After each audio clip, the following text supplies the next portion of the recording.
Ярдәм Янәшә Республика хәйрия акциясе кысаларында районга тагын 702 азык-төлек җыелмасы кайтты. Аның беренче партиясе май ае башына кайтып, мохтаҗларга таратылды. Шул рәвешле 700 зәйле әлеге җыелмаларны алган иде.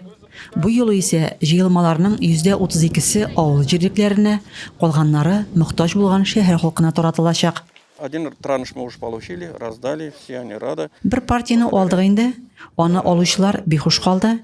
Хәзер менә акцияның икенче траншы. Алдагы 2 айда акция яңа дәвам итәчәк.